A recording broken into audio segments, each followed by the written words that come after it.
خبز ولا أروع، خبز خفيف هشيش بدون عجن بدون دلك، في وقت قياسي راح توجديه أكتر من رائع، يجي خفيف وسهل التحضير كيما راكم تشوفوا.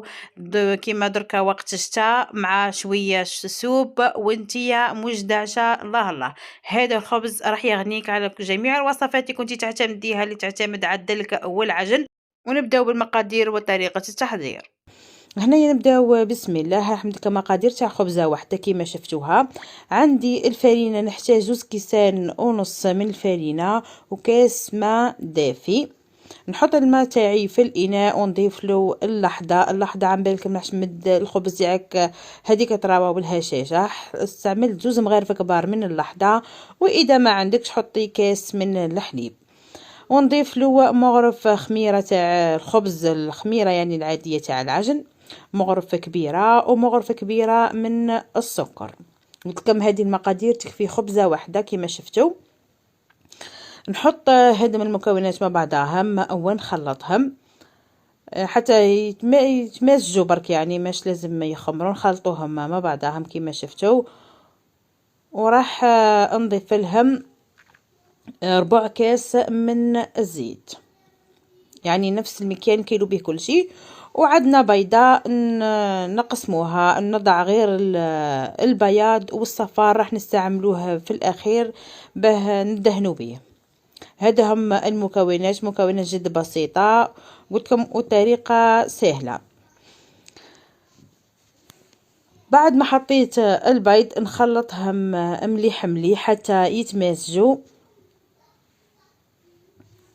وتدخل المكونات في بعضها. هذا هي البنات قلتلكم سهله. نخلطها مليح مليح البنات ونروح نضيف لها المكون السري اللي استعملته انا، يعني هكا هو. اذا ما عندكش، انا حطيت مغرفه كبيره من الكريم فريش، واذا ما عندكش ديري مغرفه كبيره من الياغورت الطبيعي هذاك الناتير، حطي مغرفه كبيره. انا حطيت مغرف كريم فريش يعني الكريمه السائله، وخلطهم مليح مليح مع بعضهم. ونروح نحط الفرينه راح تديلك 2 كيسان ونص قد يعني. انا بديت حاطه 2 كيسان ونص، هذاك نضيف فيه تدريجيا. وراح نتحصلوا على عجينه تكون تتلاصق، ما تكونش هذيك العجينه المتماسكه، لازم تكون تتلاصق. وبلا ما ننسى مغرفة صغيرة من الملح بعد ما حطيت الفرينة. وقلت لكم يحتاج العجن ان نضربه بركة كيما تضربوا الفطاير او السفنج، تضربوه بهذه الطريقة، شغل دخلوا له الهواء هكا بلا ما تعجنوا. ولا اللي عندها البيترا خليه يدور شويه في البيترا. هذا هي. والمكون الاخر اللي راح يكسبوا هذيك الطعمه المليحه وطراوه، استعملت الجبن وضفت له المعدنوس. تحبوا ما تستعملوش، الناس اللي ما تحبش المعدنوس تحط زيتون وتحط اي حاجه، صح انا حطكم كميه من الفرماج كيما حبيتوا، تحبوا 3 قطع 4. وحطيت له كمية من المعدنوس وحاول ندخله في العجينة، منها ندخله في العجينة ومنها شغل كأني قاعدة ندلك فيه برك. هذا مكان ندخل مليح مليح هذاك المعدنوس والفرماج في العجينة، ونكون حصلت على العجينة تاع الخبز. المهم نبقاو نخلطوا فيها حتى برك يدخل هذاك المعدنوس في الفرماج في العجينه وبرك، يعني ما تعجنوش بزاف ولا. ونغطيه ونخليه يخمر. الخمور خليه حتى يعني يخمر خلاص، يضاعف الحجم تاعو 1 ساعة وساعة هكاك، ساعة غير ربع، المهم حسب الحرارة اللي عندك في الكوزينة. شوفوا انا بعد ما خمر لي وضاعف الحجم تاعو، نعطيكم في العجينه في يدي، شوفوا كيفاه تتلاصق. خليوها كيما هكاك ما تشيحوهاش البنات. جيبوا بلا بركه حطوا في بابي كويسون ودهنوه، انا ما كانش عندي برك، ودهنت يديا بالزيت باه يسهل عليا اني نتحكم فيها، لانها قلت لكم طريه بزاف كيما قاعدين تشوفوا هكا. قلت لكم دهنت يديا بالزيت ونحاول نطرحها. انا البلا هذا شويه كبير وحبيت ندير فيه الخبزه تاعي باش تجيني ماهيش طالعه بزاف. اذا حبيتوا الخبزه تاعكم طالعه ديروا البلا يكون قل من هذا، وانا نفضل من الاحسن تكون خبزه شويه هابطه. هي مش هابطه في الخمور يا البنات لانها كبيره برك، راح تجيكم خفيفه وطريه. هنايا بعد ما طرحتها كبستي عنا بالزيت.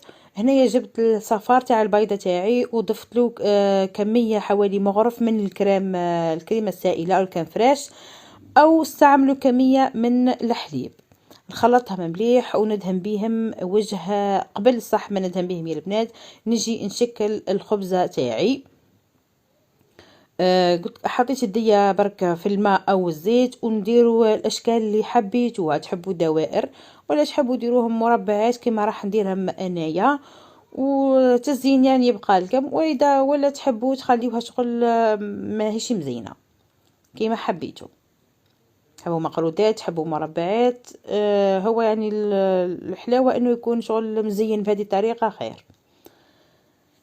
يجيك يعني ما عندوش فرق بزاف بينه وبين خبز البيضه التركي. هذا برك فيه الفرماج والمعدنوس وفيه الكريم فريش، المهم طريقه مغيره وترافقوا به يعني الوجبات تاعكم، الشربات وغيرها، يعني ساهل ويعني على وقفه راح ديريه. هنا نجيب البيضه هذيك اللي خلطتها مع الكريم فريش وندهن بها الوجه. هنا البنات ما تحطوهش انه يطلع ولا حاجه، ديروه طول وحطوه يطيب، يقعد واحد 2 دقائق 3 في الوقت هذاك اللي قاعده شغل انت توجدي بركه وتحطيه يطيب.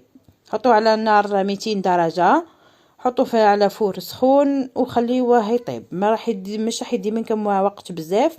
وهذه الخطوه اللي حبيت نديرها. نفس الحشو هذاك اللي حطيته الفرماج والمعدنوس حطيته في العجينه من الداخل راح نحطه من الفوق، هذاك تاني يكسبها طعم مليح وراح يضيف لها شغل جماليه للخبزه. شوفوا انا حطيت، تحبوا ديروا فرماج برك بلا معدنوس ولا تحبوا تخليوها سامبل.